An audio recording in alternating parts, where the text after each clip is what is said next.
జై శ్రీమన్నారాయణ. ఓమస్మద్గురుభ్యో నమ.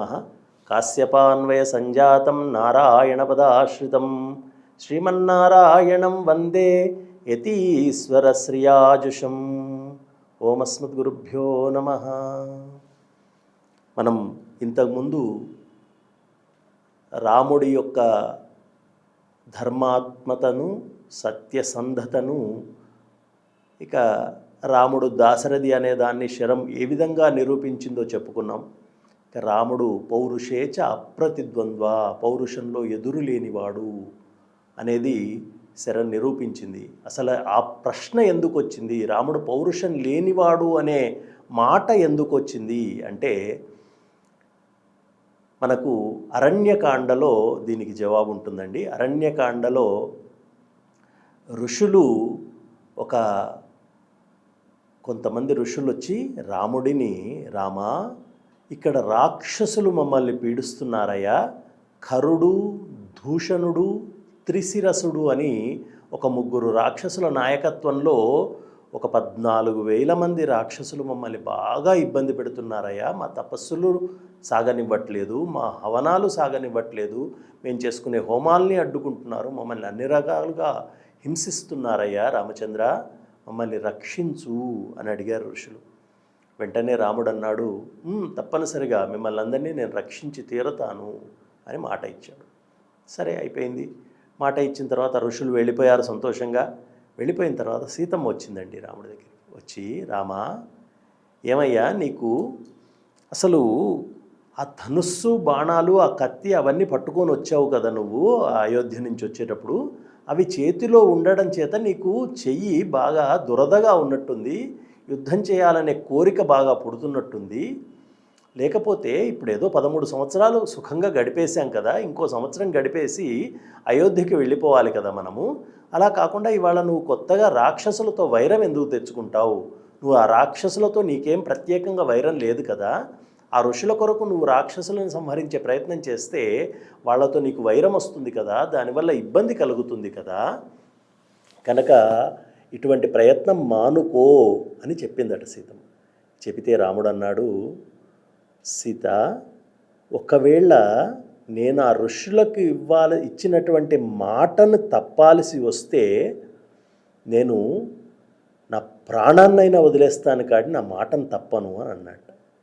అంటే ప్రాణం, ఎవరికైనా ప్రాణం అత్యంత ప్రీతికరమైంది, అటువంటి ప్రాణాన్నైనా వదిలేస్తాను కానీ మాటను వీడను అన్నాడు రాముడు. అంతేనా? అంతేకాదండి, నా ప్రాణం కన్నా నాకెక్కువ నువ్వు సీత, నిన్నైనా వదిలేస్తాను కానీ మాటను వదలను, మాట తప్పను అని అన్నాడు రాముడు. అంతే అనలే, అంతటితో ఊరుకోలేదండి. అసలు నీకన్నా కూడా నాకు లక్ష్మణుడు ఎక్కువ సీత, లక్ష్మణుణ్ణైనా వదిలేస్తాను కానీ మాట తప్పను అన్నాడు. సరే అలాగే అన్నాడు. ఈ విషయం తెలిసింది, ఏదో ఖరదూషణాలకు కొంచెం కోపం వచ్చింది. వాళ్ళ చెల్లెలు ఒక ఆవిడ ఉంది, శూర్పణఖ అని, ఆవిడ వచ్చింది.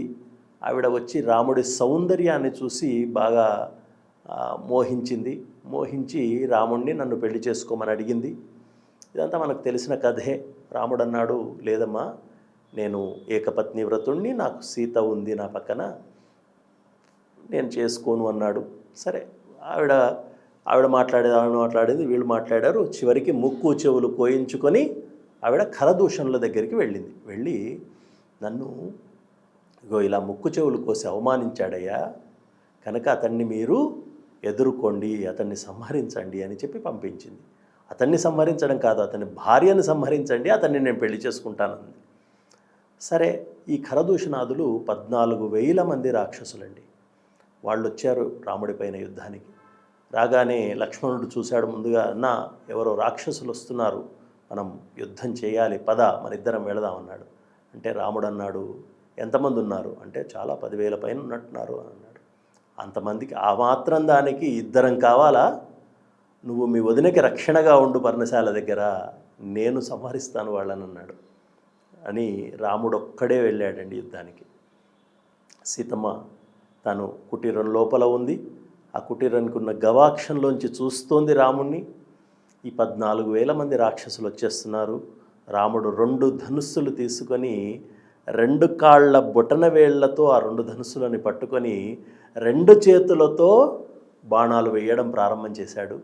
రాముడు బాణాలు వేస్తుంటే రాముడి చేతులు కనపడలేదట. మనకు సీలింగ్ ఫ్యాన్ తిరుగుతుంటే దాని రెక్కలు ఏ విధంగా అయితే కనపడకుండా ఉంటాయో ఆ వేగం వల్ల, అలా రాముడు ధనుస్సుకి బాణాలు సంధించి వేస్తుంటే రాముడి చేతులు కనబడనంత వేగంగా 2 చేతులతో వృష్టిని కురిపించి రాముడు ఆ 14,000 మంది రాక్షసులని ఒక విఘడియ కాలంలోనే సంహరించి వేశాట. సరే, సంహరించిన తర్వాత ఆ త్రిశిరసుణ్ణి సంహరించేశాడు, దూషణుణ్ణి సంహరించేశాడు. ఇక కరుడొక్కడు మిగిలాడు. వాడికి అర్థమైపోయింది తాను కూడా ఇక రాముడి ముందు బ్రతికే అవకాశం లేదు అని అర్థమైపోయింది. బ్రతకాలంటే ఏం చేయాలి?